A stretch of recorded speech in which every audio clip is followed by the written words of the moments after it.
Imagine you're driving alone, pitch black night, fog so thick you can barely see your own hands, and something slams into your truck. Not a deer, not a branch, something that knows you're there. Something that whispers your name through the static. That's not a nightmare I made up. That's what happened to me. But before you learn my dark secret, subscribe to the channel, turn on the bell, and hit that like button, and get ready to listen to the nightmare.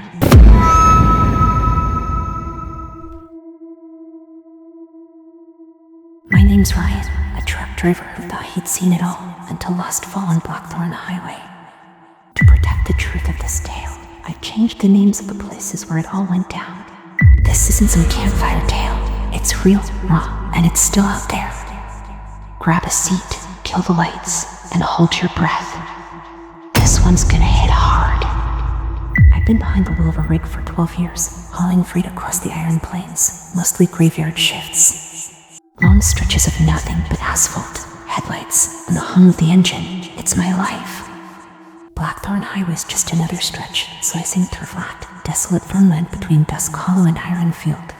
Cornfields, lonely gas stations, the occasional flicker of a farmhouse light. I'd done it 100 times, no sweat. But last October, something changed. Something found me.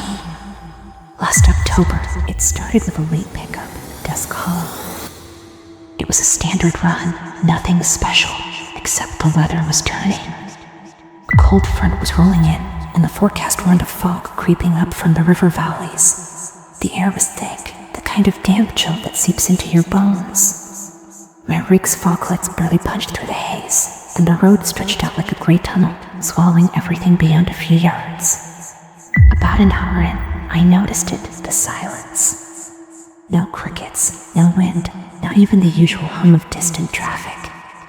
Just the low rumble of my engine and my own breathing. I turned up the radio, hoping for some noise to fill the void, but all I got was static, sharp, crackling bursts that made my ears ring. I flipped it off, figuring it was the weather messing with the signal. That's when it happened, the first jolt. A hard thud against the trailer, like something heavy slammed into it. I jerked the wheel, heart jumping, and checked my mirrors. Nothing but fog and the red glow of my taillights.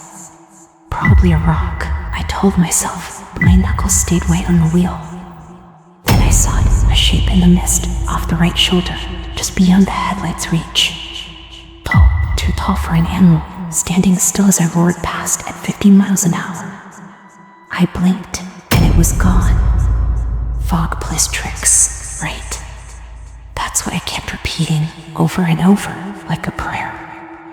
The next 20 miles, I couldn't shake it. The fog was thicker now, curling around the rig like fingers, and the headlights bounced back, blinding me with every glance. Then I heard it, a low thump, like something hitting the side of the trailer.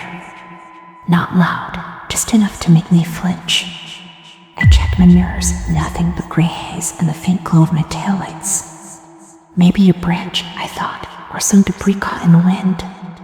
Except there wasn't any wind.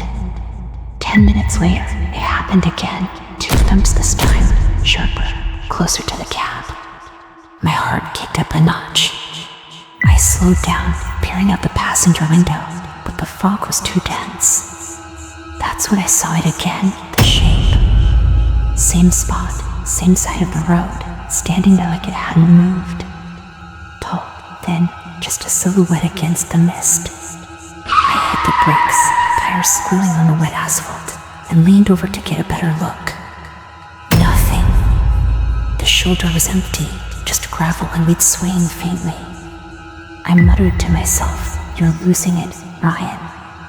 Too many late nights. But my gut wouldn't let it go.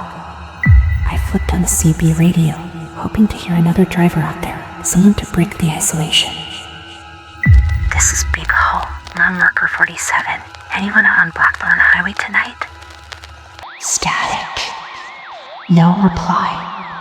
Just that same crackling hiss, loud enough, like something was trying to break through. Then, over the static, I heard it, a whisper. Faint, garbled, but definitely a voice. It said over and over like a stuck record. I turned the knob, switched channels, but it followed me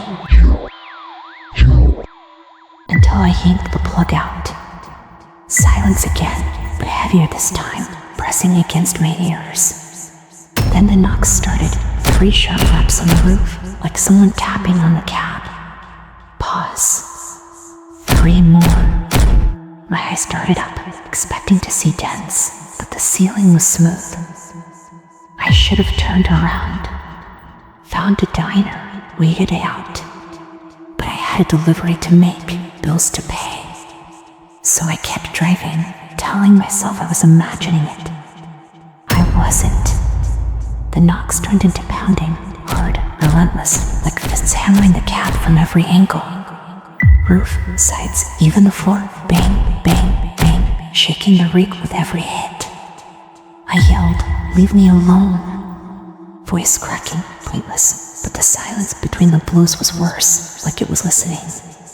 My mirrors fogged up, streaked with water, but I swore I saw movement, something darting alongside the rig, keeping pace. At mile marker 52, I spotted headlights behind me, faint, flickering, barely cutting through the mist.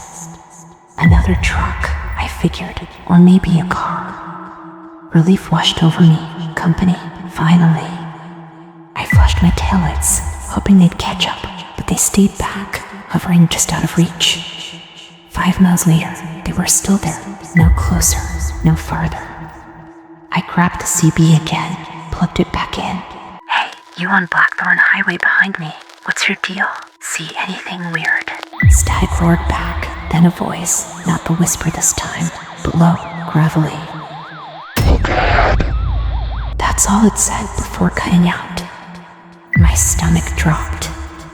I squinted through the windshield, the fog parting just enough to reveal him, standing dead center in the lane, maybe 50 yards out. Tall, impossibly thin, head cocked unnaturally, like he was sniffing the air. No coat, no hat, just a dark shape against the gray. I slammed the brakes, the rig shuddering as it skidded to a stop. He didn't move, didn't flinch. Just stood there, staring through the fog. I laid on the horn, long, loud blasts, but he didn't budge. The headlights got him full on, a massive shadow, riding in dark, with eyes that glowed like fire and a mouth that gaped into nothingness. I don't know how long we stayed like that, me gripping the wheel, him staring, but then the fog swallowed him up again. Gone, like he'd never been there. I thought I'd lost him. I was wrong. I didn't move for a good 10 minutes, engine idling, heart hammering against my ribs.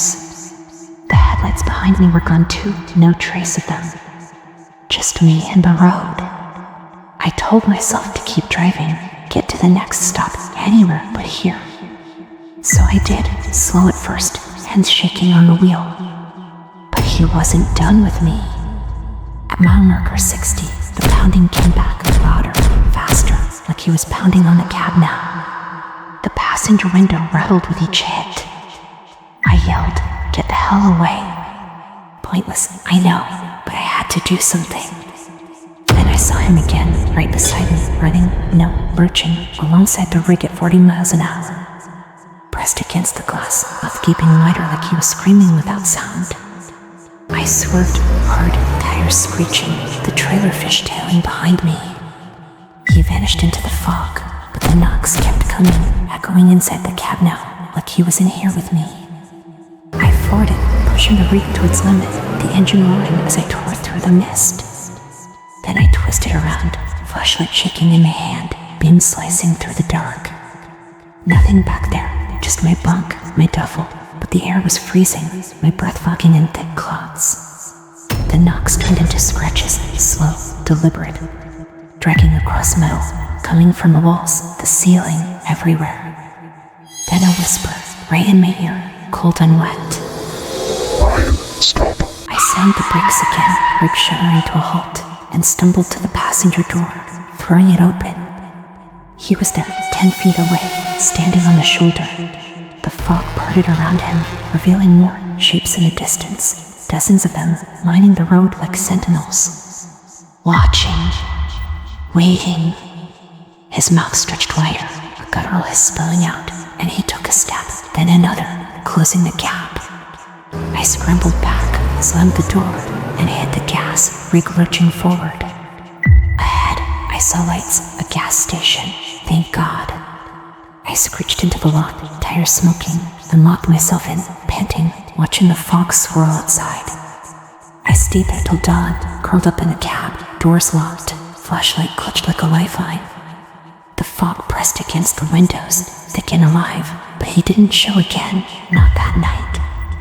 When the fog lifted, I called my dispatcher, croaking out some excuse, whether trouble, and refused to say more. Who'd believe me? Later, I looked into old trucker stories about that road. They call him the Watcher, say he's been there since the 70s, tied to a crush no one can pin down, dozens of rigs vanishing into the fog, never found. Some say he's searching for someone he lost, others say he collects drivers who stop, who look back. The cops laughed it off when I reported it. No tracks, no proof, they said. Just my skid marks and a cracked window they blamed on a rock. But the dash cam doesn't lie. A week later, I checked the footage, hours of gray nothing, then him. One frame, standing in the road, staring at the lens, mouth stretched wide. Behind him, more shapes, faint but there, watching.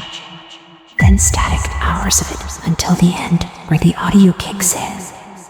My voice, screaming, get away. And under it, a whisper, clear as day. Not done. I quit Blackthorn Highway after that. Took other routes, swore I'd never go back. But he's not gone. Late at night, on empty highways, I hear it. Faint knocks on the cab, scratches in the dark. Last week, parked at a rest stop, I woke to fog creeping in, and him, standing 50 yards out, locked on me. More of them behind him, closing in. I drove off, heart pounding, but the knocks followed, louder, closer. And now, here's the part that'll keep you up. He's not just after me anymore. Truckers I've told, friends who've heard this story, they're hearing it too. Knocks at night, whispers through the static, shapes in the fog. He's spreading, reaching out, and I think he knows I'm talking about him. Right now, wherever you are, listening to this, check your windows. Listen close. That tap, that shadow, it's not the wind. It's him. And he's coming for you next. My nightmare doesn't end. It grows, and now it's yours. Seen a shadow you can't explain? Heard a knock in the dark? Tell me below if you dare. Subscribe for more, but lock your doors first. He's out there, and he's listening.